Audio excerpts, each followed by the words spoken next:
ఇక బెంగళూరు తొక్కిసలాట ఘటనపై కేసు నమోదు చేశారు బెంగళూరు పోలీసులు.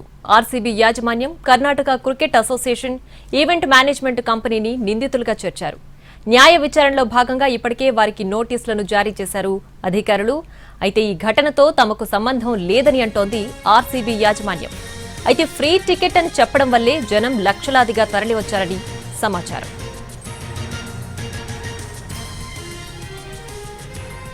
మరోవైపు తొక్కిసలాట ఘటన కేసును సీఐడీకి అప్పగించే ఆలోచనలో ఉంది కర్ణాటక ప్రభుత్వం.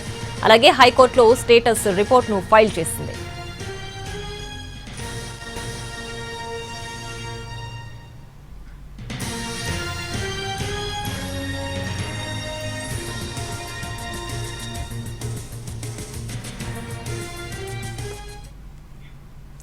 రైట్, ఇక చిన్నస్వామి స్టేడియం దగ్గర తొక్కిసలాట ఘటనకు సంబంధించి పోలీసులు ఇప్పటికే కేసు నమోదు చేశారు. ఇందులో ఆర్సీబీ యాజమాన్యాన్ని, అలాగే ఈవెంట్ మేనేజ్మెంట్ అందరినీ కూడా నిందితులుగా చేర్చారు.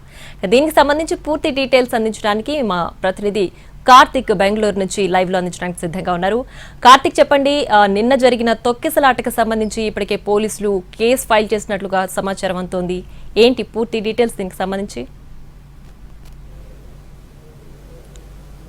ఖచ్చితంగా దాదాపు 24 గంటల తర్వాత అంటే తర్జన పడుతూ వచ్చారు. మొదట కేసు నమోదు చేశారు. ఎవరిని చేర్చాలో కూడా తెలియనటువంటి పరిస్థితి ఏర్పడింది. ఈ నేపథ్యంలోనే జేడీఎస్ నుంచి, బీజేపీ నుంచి తీవ్ర స్థాయిలో కర్ణాటక ప్రభుత్వం వైపే వేళ్ళన్నీ కూడా చూపించాయి. తప్పంతా మీదే, అసలు ఒక రాష్ట్రానికి సంబంధించినటువంటి ఆటలో కప్పు గెలిస్తే మీరు ఈ స్థాయిలో ఈ యొక్క ఈవెంట్ను చేస్తారంటూ కూడా విమర్శలు వచ్చినటువంటి నేపథ్యంలో గత 2 గంటలుగా పాటు 2.5 గంటలుగా కూడా కేబినెట్ అనేది కూడా కొనసాగుతుంది. ఈ సమయంలోనే బెంగళూరు పోలీసులు ఎఫ్ఐఆర్ నమోదు చేశారు. ఆ ఎఫ్ఐఆర్లో కూడా ఆర్సీబీ యాజమాన్యంతో పాటు కర్ణాటక క్రికెట్ అసోసియేషన్, ఏదైతే ఈవెంట్ను నిర్వహించినటువంటి ఆ సంస్థ, ఈ ముగ్గురు మీద కూడా నిందితులుగా కూడా చేశారు. ఇది క్రిమినల్ నెగ్లిజెన్సీగా కూడా చెప్తూ వస్తున్నారు. ఈ ఘటనకు నెగ్లిజెన్సీ అనేది కూడా చాలా స్పష్టంగా కనబడుతుందంటూ కూడా వ్యక్తం చేసినటువంటి పరిస్థితి. ఆ ఎఫ్ఐఆర్లో పూర్తి స్థాయిలో దానికి సంబంధించినటువంటి నిందితుల పేర్లు అనేది కూడా త్వరలోనే చేర్చబోతున్నారు.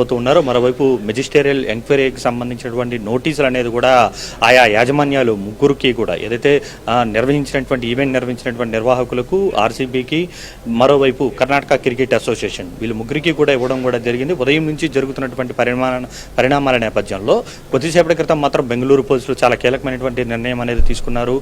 దానికి సంబంధించి కేసు నమోదు చేయడమే కాకుండా ఒక ప్రత్యేకమైనటువంటి టీంను కూడా వేయబోతున్నట్టుగా కూడా తెలుస్తుంది. ఇక కర్ణాటక ప్రభుత్వం అయితే దీన్ని సిఐడికి అప్పగించాలనేటువంటి యోచనలో కూడా ఉన్నట్టుగా కూడా మనకు తెలుస్తుంది. అయితే పూర్తి స్థాయిలో దాదాపు 11 మంది చనిపోయారు, 56 మందికి పైగా కూడా తీవ్రంగా గాయపడితే దీనికి నిర్లక్ష్యం కాకుండా ఇంకేముంటుంది అంటూ కూడా కర్ణాటక హైకోర్టు కూడా పూర్తి స్థాయిలో మధ్యాహ్నం జరిగినటువంటి విచారణలో కూడా తీవ్ర స్థాయిలో ఆగ్రహం వ్యక్తం చేస్తుంది. చాలా కీలకమైనటువంటి ప్రశ్నలనే హైకోర్టే నేరుగా కూడా ప్రభుత్వాన్ని ప్రశ్నించినటువంటి పరిస్థితి.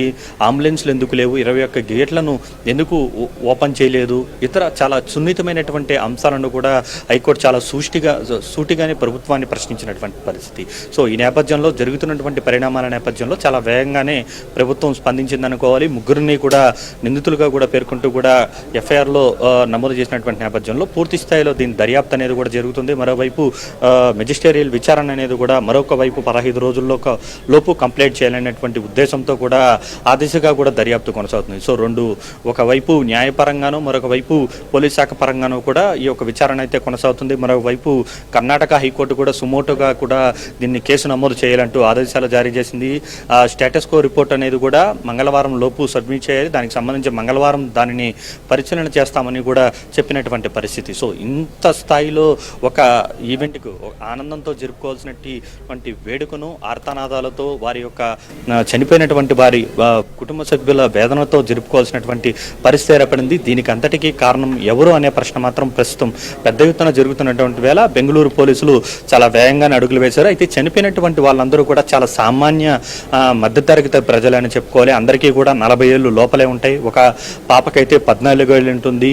అందరూ కూడా సాఫ్ట్వేర్ ఉద్యోగులు చేసుకునేటువంటి వాళ్ళు, కొద్దిమంది ఇతర ఇళ్లలో ఉన్నటువంటి వాళ్ళు కూడా ఉన్నారు. కొద్దిమంది యువతకి ఎంగేజ్మెంట్ అయినట్టుగా కూడా మనకు అందుతున్నటువంటి సమాచారం. సో ఇలా అందరూ కూడా ఒక్కొక్క ప్రాంతానికి సంబంధించినటువంటి వాళ్ళందరూ కూడా ఉన్నారు. తమిళనాడుకి సంబంధించి కూడా ఇద్దరు ఉన్నటువంటి పరిస్థితి. సో ఈ రకమైనటువంటి పరిస్థితుల్లో అందరూ కూడా చాలా కాలం తర్వాత ఒక కప్పు గెలిచినటువంటి ఆనందాన్ని పంచుకోవాలని వస్తే కనీస భద్రతా ఏర్పాట్లు అనేది కర్ణాటక ప్రభుత్వం ఎందుకు చేయలేదు అనేది ప్రస్తుతం ప్రధానంగా ఉంది. ఎందుకంటే అత్యంత భారీ స్థాయిలో 18 ఏళ్ల తర్వాత గెలవడం, దానికి ఒక రోజు ముందుగానే ఏదైతే ఫైనల్స్ గెలిచిన రోజే ఎంజీ రోడ్లోనే దాదాపు 1,00,000 మంది వరకు కూడా వచ్చారని మాత్రం చెబుతూ ఉన్నారు. ఆ రోజే ఈ యొక్క ఏదైతే ఈవెంట్కి ముందు రోజే ఎంజీ రోడ్డు, క్వీన్స్ రోడ్డు, ఈ చుట్టుపక్కల ఉన్నటువంటి స్టేడియం చుట్టుపక్కల ఉన్నటువంటి పరిసర ప్రాంతాలన్నీ కూడా కిక్కిరిసిపోయాయి.